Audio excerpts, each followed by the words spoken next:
Thousands of youth leaders drawn across the nation have gathered here on the grounds of the Unity Fountain to commemorate Nigeria's independence anniversary again.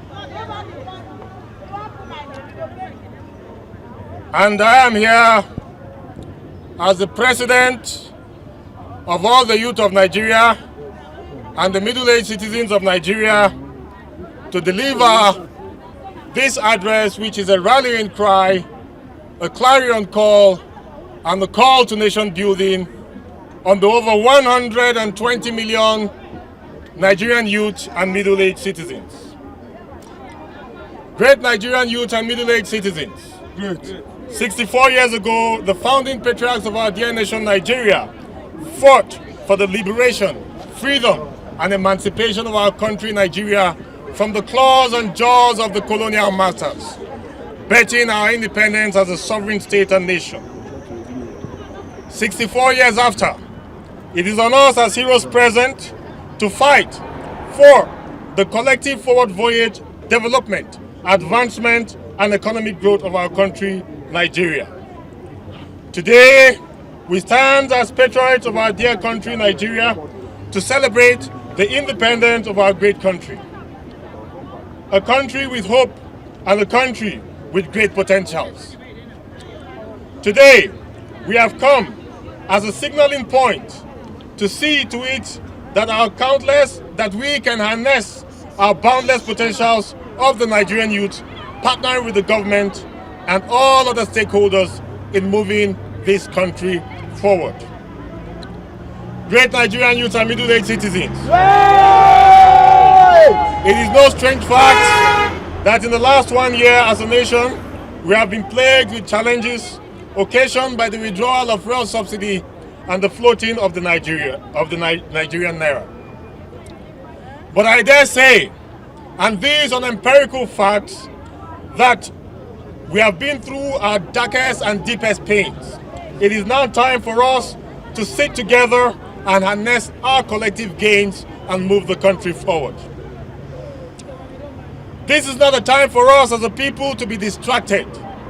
This is not a time for us as youth to be instigated into riotous protests. This is not a time for us to be spurred on or to be triggered to pick up arms against the Nigerian state, to burn and overrun our country. This is not a time for us to foster chaos, enemy, or destroy our collective heritage. This is a time for us to bring forth our best ideas. This is a time for us as a people to put on our thinking cap.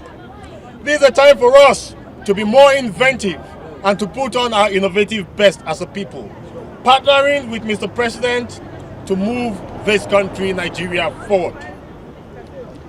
Dear youth of our country, Nigeria, let it be known that no nation that has made it to the front lines in the Committee of Nations ever did so on a platter of gold.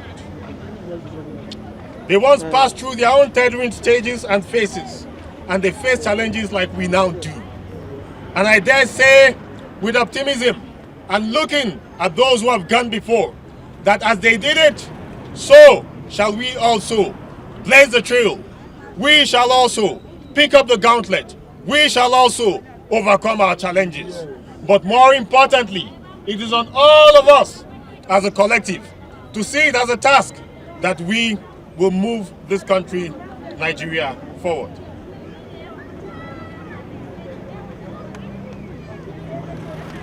Great Nigerian people! Great! Dear youth and middle-aged citizens of Nigeria, let us also not forget the fact that as our nation, we are very fortunate to have a man, a visionary leader, a man who is credited with transforming Lagos State, the father of modern Lagos. We know what Lagos State was before President Tinubu, and we know what it has been after, grooming leader after leader, transforming that city to a global city. We believe that can happen in Nigeria as a whole. We are also very fortunate to have the uncommon Senate President, whom we once knew as the uncommon governor. He transformed Akwa Ibom State. These are salient facts which we must bring to bear, to know the true mettle of the leaders piloting the state of affairs of our country, both at the executive and at the legislature. To have the confidence that yes, when we bring up our innovative ideas, when we bring up our inventions, when we bring up our potentials, when we look through the comparative advantages of our states and our regions, we will say yes, we have leaders who will complement us, we have leaders who will support us, we have leaders who will drive our dream of becoming captains of industry in our country, Nigeria. Our confidence in Mr. President and the Senate President should remain steadfast and unaltered. The destination of greatness as a country is very sure for us. We should also take note of the fact that Nigeria has come of age, and if a nation must make advances, it is on the youth of that country to pick up the gauntlet and move the country forward. We will, from this point, as an independent country, as we celebrate our independence, move Nigeria to become that flourishing economic hub that will be the envy of nations across the world. Amen. Amen. Greatest Nigerian youth. Yes. Greatest middle-aged citizens of Nigeria. Yes. Greatest Nigerian people. Yes. Youth of our country, let us again be imbibed with deep hope. Let us be imbibed with deep optimism. The government of this country under President Tinubu has placed so much trust and confidence in the youth. A lot of inventive, innovative visas and opportunities have been created through the diverse programs of government. But let us tell ourselves a salient truth. These programs will not implement themselves by themselves. These programs, like the Super Program, the 3MT Program, the agricultural programs, the programs of industrial revolution, have thrust on us an opportunity to become captains of industry, have thrust on us the opportunity to become those who will grow the Nigerian food and feed our country, Nigeria, has thrust upon us the opportunity to etch our names in gold. Great youth of our country, great Nigerian people, finally, as we have gathered here on the grounds of the Unity Fountain, let the message resonate across the length and breadth of our country that a new wave is here.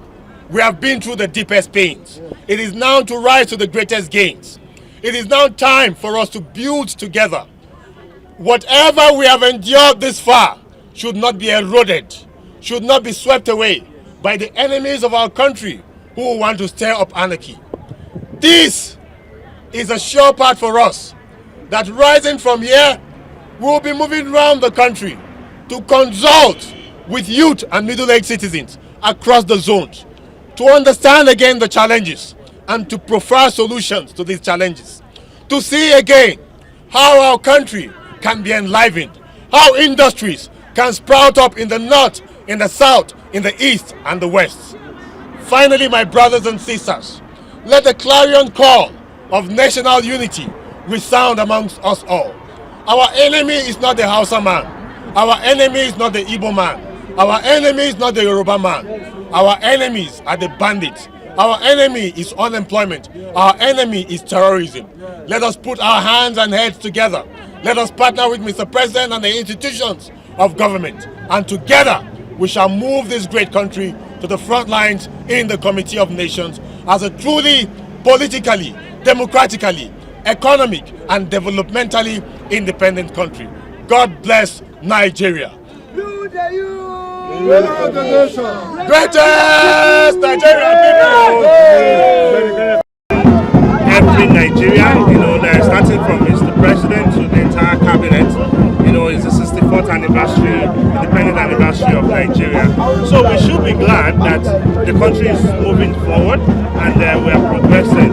Of course, based on situation reports that we had, some people that are not happy with the government, some people who are looking for opportunity to sabotage government efforts, want to take advantage of the independence celebration, to protest or to unleash mayhem, as the case may be. Some of them are faceless, some of them we have identified them. But the beauty of everything is that this is a very responsible government, and all the security agencies, as you can see, we are everywhere to ensure that there is peace and there is order. I'm happy that when I got here initially, I thought it was some protesters who are trying to cash in on the situation to disrupt the peace of the FCT. But I'm glad that it is the National Association of Nigerian Students, and if you can see their inscription, it is celebration of the 64th anniversary independence of Nigeria. So of course what I want to tell Nigerians is that we should learn to be law-abiding, we should be peaceful, and avoid anything that would jeopardize the unity and integrity of the country. Of course, this is a new government and Nigeria is progressing. So it's a progressive effort that I'm sure we will all see the dividends eventually. It is not through disruption of the country. It's not by shutting down the country. It is not by unleashing mayhem or attacking government facilities that will solve the problem. There is nothing negotiation cannot do. And that's why it's often said that if you refuse to judge and you war, you still come back to the table at the end of the day. So there are so many ways, if we have people who are aggrieved, there are so many ways that, so many methods, so many avenues that we can take advantage of to get government attention, to get government to listen to the plight of Nigerians. Obviously, it's not like the government is paying lip service or turning deaf ears. Government is also aware of the situation, and that is why you could see that the president, because of the sensitivity, of the time, he has declared that the occasion be, low key, and of course we must celebrate our progress. Other countries of the world that we are looking up to today, they started from somewhere. Some of them are 200 years old. We're just 64, and we are progressing. And I want to believe that if all Nigerians should do their part, we often complain that it's government, but if all of us can do our part, I'm sure everybody will be all right. So it's just a matter of time, and I just want to say for now, the town, the entire FCT is peaceful, but we are not taking, we are not sitting back, okay? And we are still going around. We are continuing to monitor the town till the end of the day, so that we are not taken unawares, we are not taken by surprise. But for now, all the security agencies are on ground. My men of the FCT Command, the Security and Civil Defense Corps, we are everywhere, monitoring the peace of the town and also protecting critical national assets. Because times like this are moments where miscreants and hoodlums wait to destroy government properties in our sector. So we are monitoring, and I want to assure you that it's going to be a success.